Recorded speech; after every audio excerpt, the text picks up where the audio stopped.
이렇게 오늘 시장의 특징주들 함께 살펴봤는데요. 이재필 전문가님이 보시는 오늘 시장의 특징주 어떤 종목인가요?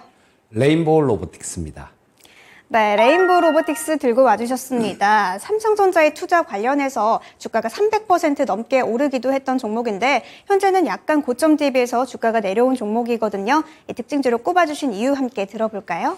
자, 이 오늘 로봇 관련주들이 다들 굉장히 좋은 모습이었었죠. 최근에 그 정부에서 로봇 산업 관련되는 육성책들 이런 것들을 내놓을 것이다라는 그런 부분들도 이번 주에 작용을 좀 했었고요. 오늘 긍정적으로 작용한 부분은 두산 로보틱스가 상장을 준비하고 있다라는 그런 부분들 때문이죠. 자, 상장 예비 심사 청구서를 다음 달 중에 거래소에다가 제출할 걸로 그렇게 뉴스들이 나오고 있는데요. 자, 이 두산 로보틱스에 대해서 이 실적이나 이런 부분들은 볼 게 없습니다. 근데 기관들하고 이런 데서 추정하는 추정치들을 좀 보게 되면 기업 가치가 2조에서 3조 정도에 이를 것이다. 이런 기사들이 좀 나오고 있어요. 자, 근데 이 두산 로보틱스 같은 경우도 작년 매출이 한 450억 정도밖에 안 되는 기업입니다. 그리고 올해 상장을 할 때 당시에 그때 좀 내놓을 수 있는 올해 전망치 같은 경우는 750억 정도 그 정도를 예상하고 있어요. 자, 근데 이 매출액 450억짜리가 어떻게 2조, 3조 되냐 이렇게 물을 수도 있습니다. 물론 밸류라는 잣대를 갖다 놓고 보면 이거는 있을 수가 없는 일이죠. 하지만 그 성장할 수 있는 그 성장 캐파를 보게 되면 우리 시청자님들 한번 가만히 이렇게 생각을 해보시면 전기차 쪽이요. 그쪽도 엄청나게 많이 움직였죠. 근데 나중에 향후에 시간이 좀 이렇게 많이 지나고 나면 전기차 쪽이 커질까요? 로봇 쪽이 커질까요? 저는 시장 규모는 로봇 쪽이 훨씬 더 커진다라고 보고 있습니다. 자, 그렇기 때문에 이 정도 가치를 추정을 하고 있는데요. 이 레인보우 로보틱스를 두산 로보틱스 상장은 안 했지만요. 조금 살짝 한번 비교를 해 보겠습니다. 자, 이 레인보우 로보틱스는 실적 부분들이 두산 로보틱스보다 매출은 훨씬 작아요. 매출은 작년에 한 136억 정도밖에 안 됐습니다. 그런데 이 영업이익은 흑자가 났어요. 자, 두산 로보틱스는 450억 정도가 되는데도 적자가 났습니다. 근데 매출액 규모가 훨씬 작은데도 불구하고 흑자가 났다라는 거예요.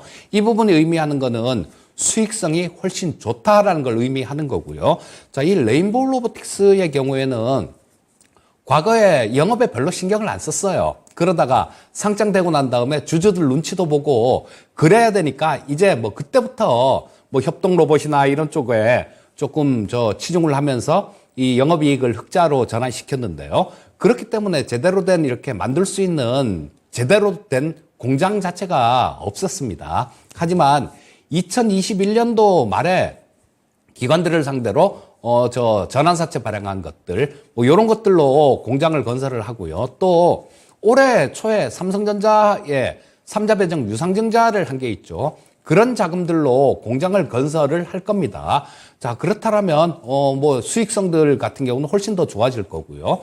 또 품목이 상당히 다양합니다. 이 협동 로봇이라는 거는 우리 치킨 튀기는 로봇 보셨죠? 그런 것들, 서빙하는 로봇, 이런 것들을 얘기를 하는데요.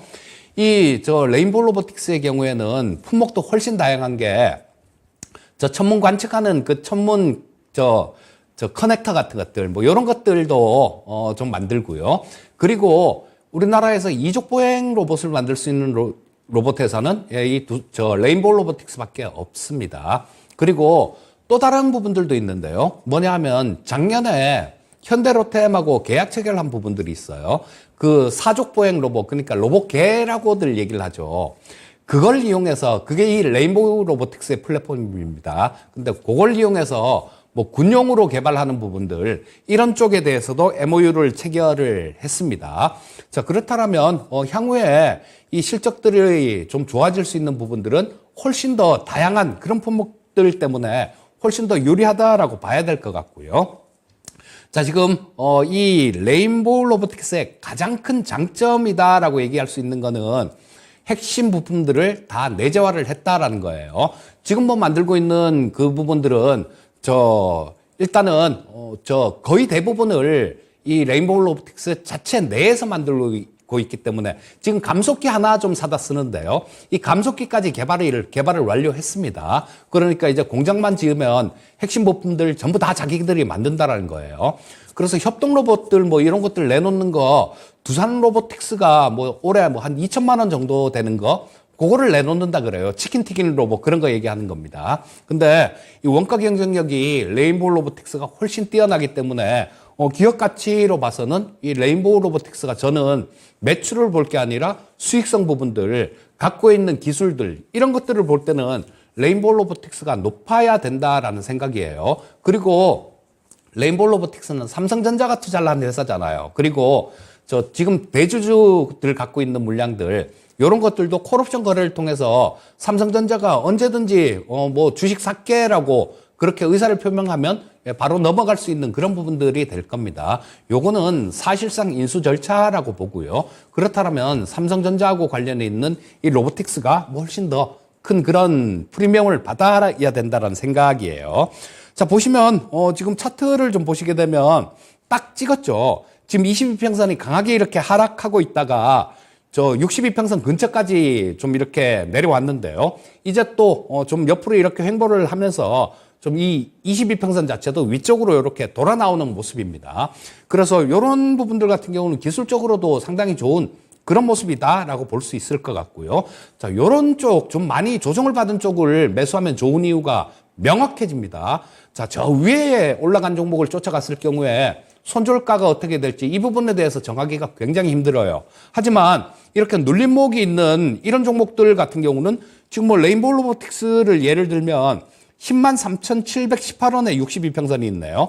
이게 조금 올라오고 있으니까 만약에 이 가격을 붕괴를 시키면 그때는 일단 자르고 밑에서 다시 잡을 생각을 한다.